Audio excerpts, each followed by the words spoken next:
Sebuah pesawat hilang dalam penerbangannya di Afrika. Kita take off ke kronologi. Tanggal 29 November 2013, sebuah pesawat Embraer 190 milik maskapai LAM Mozambique Airlines dengan nomor penerbangan 470 dijadwalkan untuk terbang dengan rute Bandara Internasional Maputo, Mozambik, Afrika Timur menuju ke Luanda, Angola, Afrika Barat dengan membawa 33 orang total penumpang yang terdiri dari 27 orang penumpang dan 6 kru pesawat. Pesawat yang digunakan dalam penerbangan ini masih terbilang baru, diproduksi tahun 2012 dan telah mengumpulkan 2.905 total jam terbang. Ada 2 orang pilot di dalam penerbangan ini. Yang pertama adalah Kapten Herminio dos Santos Fernandes, usianya 49 tahun. Beliau telah mengumpulkan 9.052 total jam terbang. First officer-nya adalah Gracio Gregorio Shimukuile, usianya 24 tahun dan beliau telah mengumpulkan 1.183 total jam terbang. Kedua pilot ini merupakan warga negara Mozambik. Kita kembali ke penerbangan 470. Kru pesawat sedang melakukan persiapan sebelum lepas landas. Setelah itu mereka mendapatkan izin dan pesawat ini baru lepas landas sekitar pukul 9:26 pagi waktu setempat. Setelah pesawat mengudara, kemudian pesawat ini terus terbang sesuai dengan flight plan dengan terbang di ketinggian 38.000 kaki. Kemudian mereka akan melintasi Botswana sebelum akhirnya mendarat di Luanda. Perjalanan akan ditempuh kurang lebih selama 4 jam. 45 menit setelah pesawat ini lepas landas, kemudian pesawat mulai memasuki wilayah udara Botswana. Di sanalah kemudian kru penerbangan 470 mulai menghubungi petugas menara kontrol Gaborone. Beberapa komunikasi dilakukan di antara kru penerbangan 470 dengan petugas menara kontrol. Komunikasinya normal dan juga lancar. Hingga kemudian kru penerbangan 470 ini menginformasikan pada petugas menara kontrol bahwa mereka akan melaporkan lagi posisi mereka ketika pesawat ini sudah check-in di navigation point antara Botswana dengan Angola. 1 jam setelah kru penerbangan 470 berkomunikasi dengan petugas menara kontrol Gaborone, saat itulah petugas menara kontrol menduga bahwa pesawat ini sudah mulai approaching ke Angola. Sehingga kemudian petugas menara kontrol ini mulai menghubungi lagi karena mereka harus memulai untuk pindah frekuensi dan berkomunikasi dengan menara kontrol Angola. Tapi ternyata ketika petugas menara kontrol mencoba untuk menghubungi penerbangan 470 tidak ada jawaban. Petugas menara kontrol ini lagi-lagi mencoba untuk menghubungi penerbangan 470 dan tetap tidak ada respon. Sehingga kemudian sekitar pukul 12.00 siang waktu setempat, petugas menara kontrol Gaborone ini langsung menghubungi petugas menara kontrol Angola dan juga Luanda. Petugas menara kontrol ini menanyakan apakah penerbangan 470 sudah berada di wilayah udara Angola ataupun Luanda, atau mungkin menara kontrolnya sudah berkomunikasi. Ternyata jawabannya tidak. Hingga kemudian sejak saat itulah penerbangan 470 hilang kontak dengan 3 menara kontrol. 3 menara kontrol ini terus menunggu kedatangan dari penerbangan 470, tapi sampai jadwal kedatangan yang seharusnya di Bandara Luanda ini, pesawat masih belum juga memberikan informasi dan ternyata pesawat ini tidak pernah tiba di Luanda. Dengan kata lain, pesawat ini tiba-tiba saja hilang secara misterius. Karena penerbangan 470 ini hilang kontak dengan 3 menara kontrol, maka operasi pencarian dan juga penyelamatan langsung dikerahkan. Mereka mencoba untuk mencari di mana sebenarnya posisi penerbangan 470. Tapi karena saat itu cuaca buruk, maka pencarian ditunda hingga keesokan harinya. Ketiga negara ini terus melakukan pencarian terhadap penerbangan 470 dan hasilnya Biro Investigasi Namibia adalah negara pertama yang menemukan sinyal dari radar penerbangan 470. Saat itu dari rekaman radar diketahui bahwa pesawat ini terbang di ketinggian 38.000 kaki, kemudian turun ke ketinggian 30.000 kaki dan setelahnya turun dengan sangat cepat. 6 menit kemudian tiba-tiba saja pesawat ini hilang dari radar. Pesawat ini dinyatakan hilang dari radar pada pukul 11:16 siang waktu setempat. Maka sejak diketahui bahwa pesawat ini kemungkinan jatuh di wilayah Namibia, Biro Investigasi Namibia lah yang memimpin pencarian pesawat tersebut. Beberapa saat setelahnya ada laporan dari penduduk yang tinggal di perbatasan Botswana dengan Namibia. Mereka mengatakan bahwa telah mendengar ledakan yang sangat keras dari arah Taman Nasional Namibia. Hingga kemudian keesokan harinya pada tanggal 30 November 2013, sekelompok park ranger yang sedang bertugas di Taman Nasional Namibia menemukan puing-puing pesawat. Mereka langsung melaporkan pada otoritas setempat. Tim evakuasi tiba di lokasi tersebut tersebut dan mereka memang mengatakan bahwa puing-puing pesawat ini berasal dari penerbangan 470. Dari laporan tim evakuasi diketahui bahwa pesawat ini telah hancur berkeping-keping dan juga hangus, dan mereka juga melaporkan seluruh penumpang di dalam pesawat ini dinyatakan meninggal dunia. Pesawat ini jatuh di Taman Nasional Bobuata, Namibia. Biro Investigasi Namibia langsung menuju ke lokasi kecelakaan dan mereka melihat penyebaran dari puing-puing pesawat. Maka hal pertama yang dilakukan oleh Biro Investigasi Namibia adalah mereka harus mengetahui bagaimana posisi pesawat ini jatuh. Biro investigasinya melakukan pemeriksaan terhadap puing-puing pesawat dan mengukur penyebaran dari puing-puing pesawat tersebut. Mereka kemudian berkesimpulan bahwa sebenarnya pesawat ini tidak keluar dari jalurnya. Kemudian mereka juga berkesimpulan bahwa pesawat ini dalam kondisi utuh ketika menghantam tanah. Dengan kata lain, pesawat ini baru hancur setelah menghantam tanah. Kemudian setelahnya, tim penyelidik ini mencoba untuk memeriksa bagian-bagian penting dari pesawat seperti sayap pesawat, flap, dan roda pendaratan. Dari hasil pemeriksaan diketahui bahwa pesawat ini tidak sedang berusaha untuk mendarat. Masih di tanggal yang sama yaitu 30 November, black box ditemukan oleh tim investigasi namun dalam kondisi rusak. Sehingga kemudian Biro Investigasi Namibia ini meminta bantuan kepada NTSB untuk menyelamatkan data-datanya. Black box ini segera dikirim. Tapi yang dilakukan NTSB bukan hanya membantu untuk memulihkan data-data dari black box, mereka juga mengirimkan salah seorang investigatornya. Tim investigasi mulai beralih pada catatan perawatan pesawat. Mereka ternyata dikagetkan dengan catatan perawatan yang sangat lengkap. Jadi maskapai LAM Mozambique Airlines ini bukan hanya rutin melakukan pemeriksaan dan juga perawatan, tapi mereka mencatat dengan detail yang jelas. Maka dari sana tim investigasi mengetahui bahwa tidak ada kerusakan pesawat. Mereka juga mengetahui dari catatan bahwa sebenarnya 1 hari sebelum kecelakaan itu terjadi, pesawat sempat diperiksa. Setelah tim investigasi tidak menemukan adanya kerusakan pada mesin ataupun bagian-bagian pesawat, maka kemudian tim investigasi beralih pada cuaca karena diketahui pada saat proses evakuasi ini terhambat dikarenakan adanya cuaca buruk.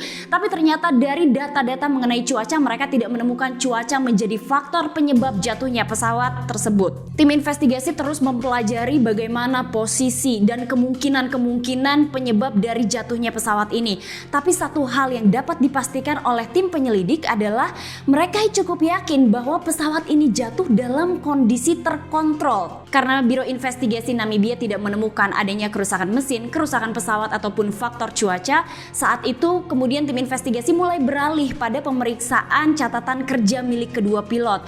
Mungkin saja kedua pilot ini telah melakukan kesalahan hingga membuat pesawat ini jatuh menghantam daratan. Dari catatan pilot ternyata diketahui bahwa Kapten adalah salah seorang pilot yang berpengalaman. Bahkan ia memiliki 2.519 total jam terbang pada jenis pesawat Embraer. Sementara first officer-nya adalah kru baru di maskapai LAM Mozambique Airlines. Ia telah mengumpulkan 101 total jam terbang pada jenis pesawat Embraer. Nah, menurut analis penerbangan, hal itu wajar ketika Kapten bekerja dengan first officer yang baru saja memulai karirnya. Maka first officer akan banyak mengambil pelajaran dari sang kapten. Sampai di titik ini, tidak ada yang aneh dalam penerbangan 470. Hingga kemudian, semuanya terungkap ketika data dari CVR dan FDR diselidiki oleh Biro Investigasi Namibia. Kita kembali take off ke kronologi sesuai hasil investigasi. Ketika penerbangan 470 ini mulai meninggalkan Botswana dan masuk ke wilayah Namibia, di sana first officer meminta izin kepada kapten untuk pergi ke toilet. Ia mengatakan kepada kapten, "Kapten, saya meminta izin ke toilet, apakah boleh?" Kapten mengatakan, "Ya, silahkan." Tapi first officer-nya seperti tidak enak kepada sang kapten. Ia menanyakan lagi, "Kapten, apakah tidak apa-apa kalau kapten sendirian mengontrol penerbangan?" Kapten mengatakan tidak apa-apa. First officer saat itu beranjak dari kursinya dan mulai berjalan meninggalkan kokpit. Ia menutup kembali pintu kokpit dan saat itulah pintu kokpit ditutup secara otomatis oleh kapten. Tidak ada yang dilakukan kapten beberapa saat setelah first officer meninggalkan kokpit. Hanya saja tiba-tiba ia langsung menurunkan ketinggian pesawat sebanyak 3 kali dari 38.000 kaki hingga ke 592 kaki. Beberapa saat setelahnya first officer kembali kembali dari toilet. Ia mencoba untuk membuka pintu kokpit, tapi ternyata pintu kokpit ini terkunci. First officer langsung mengetuk beberapa kali dan memastikan apakah Kapten baik-baik saja. Saat itu tidak ada respon dari Kapten dan pintu masih tetap terkunci. Setelahnya First Officer mencoba membuka pintu kokpit dengan memasukkan kode, tapi ternyata pintu kokpit ini tidak terbuka dan tetap tidak ada respon dari Kapten. Saat itu First Officer mencoba untuk mengetuk pintu beberapa kali dan mengatakan, Cap, apakah Anda baik-baik saja? Tapi tidak ada respon dan pintu masih tetap terkunci. Sementara yang dilakukan oleh Kapten di dalam kokpit adalah ia memutuskan auto throttle dan tiba-tiba saja ia memasukkan input mengaktifkan speed brake sehingga kemudian spoiler berfungsi tidak sesuai dengan prosedurnya. Pesawat ini mulai turun dengan sangat cepat, sekitar 10.000 kaki per menit. First Officer meminta bantuan kepada salah seorang senior kru cabin untuk membuka pintu kokpit. Tapi pada kenyataannya setelah senior kru cabin ini mencoba memasukkan kode, pintu masih tetap tidak bisa dibuka. First Officer sangat ketakutan apa yang sebenarnya terjadi karena ia masih belum bisa membuka pintu itu dan tidak ada respon dari Kapten. Hingga kemudian bunyi peringatan terakhir yang terdengar adalah GPWS ketika pesawat ini sudah benar-benar terlalu dekat jaraknya dengan daratan. Selama 6 menit pesawat ini turun dengan sangat cepat sementara posisi First Officer dikunci di luar dan ia tidak bisa melakukan apa-apa terhadap kontrol penerbangan. Kepanikan mulai terjadi bukan hanya pada First Officer tapi pada seluruh kru kabin bahkan beberapa penumpang. Maka kemudian analis penerbangan menyimpulkan bahwa Kapten membawa pesawat ini keluar dari ketinggian jelajahnya dan dengan sengaja menjatuhkan pesawat ini ke daratan hingga akhirnya kecelakaan itu terjadi. Tim investigasi akhirnya mengetahui bahwa pesawat ini memang sengaja dijatuhkan oleh Kapten karena ternyata selama pesawat ini turun Kapten tidak memasukkan input apapun, autopilot masih aktif dan ia tidak menyentuh kolom kontrol. Ia tidak berusaha menyelamatkan penerbangan tersebut. Setelah mengetahui hal itu, tim investigasi sangat kaget apa sebenarnya yang memotivasi Kapten hingga akhirnya menjatuhkan penerbangan 470. Karena hanya ada Kapten di dalam ruang kokpit, maka tim investigasi mulai menyelidiki latar belakang dari Kapten. Ketika tim investigasi sedang melakukan penyelidikan terhadap latar belakang profil Kapten, saat itulah mereka mendapatkan informasi bahwa Kapten mungkin saja sedang dalam kondisi stres karena beberapa masalah di kehidupan pribadinya. Yang pertama diketahui bahwa Kapten telah berpisah dengan istrinya kurang lebih selama 10 tahun. Kemudian dari informasi itu juga diketahui bahwa anak perempuan dari Kapten ini mengalami sakit jantung atau kelainan jantung dan ia harus dioperasi. Kemudian sebuah fakta yang lebih mengejutkan lagi diketahui oleh tim investigasi, yaitu anak laki-laki dari Kapten meninggal dunia akibat kecelakaan 1 tahun sebelum penerbangan 470 dan kecelakaan itu terjadi di bulan yang sama. Namun setelah diselidiki ternyata kecelakaan mobil yang akhirnya merenggut nyawa dari anak Kapten ini bukanlah kecelakaan sembarangan karena ternyata setelah diselidiki kecelakaan ini merupakan upaya bunuh diri dari anak Kapten. Sehingga kemudian tim investigasi mulai menyelidiki psikologis Kapten dan saat itu diduga Kapten memang dalam kondisi tertekan dan akhirnya ia memiliki kesempatan untuk melakukan bunuh diri pada penerbangan 470.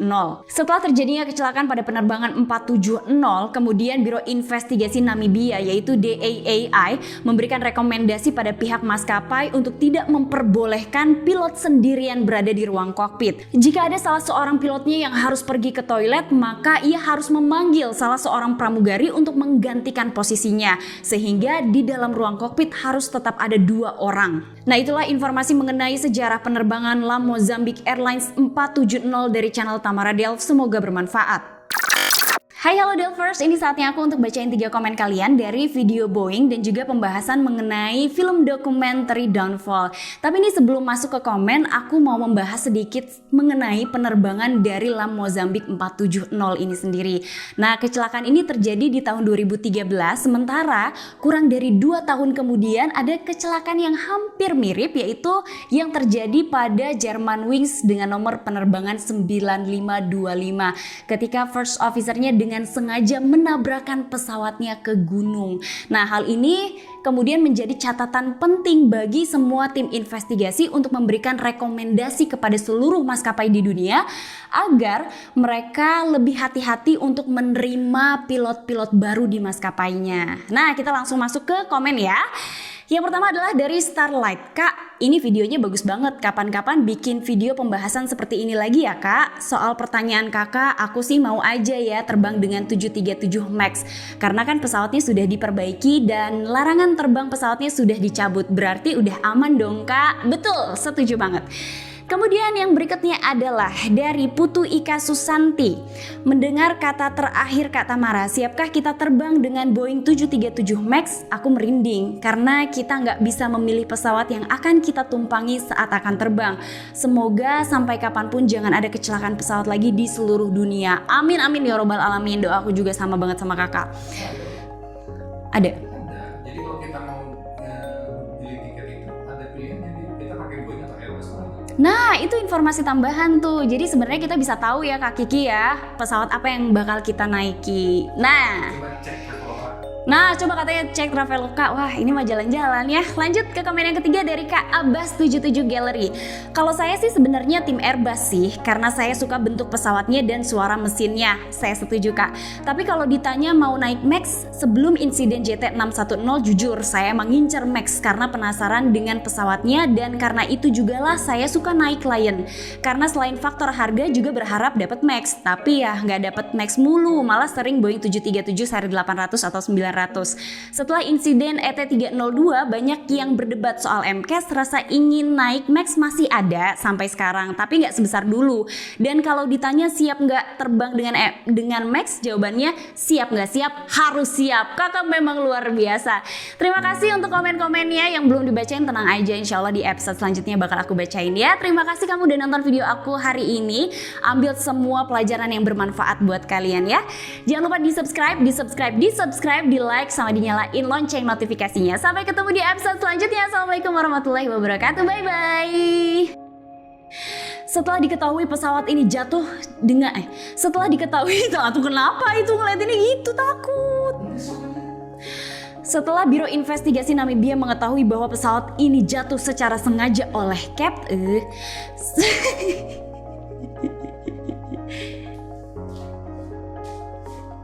Ih, apaan tuh? Jangan ditinggalin sendirian. Itu apa? Nggak tahu. Boeingnya juga takut. Kumbang. Ya udah, geplak aja. Takut sih.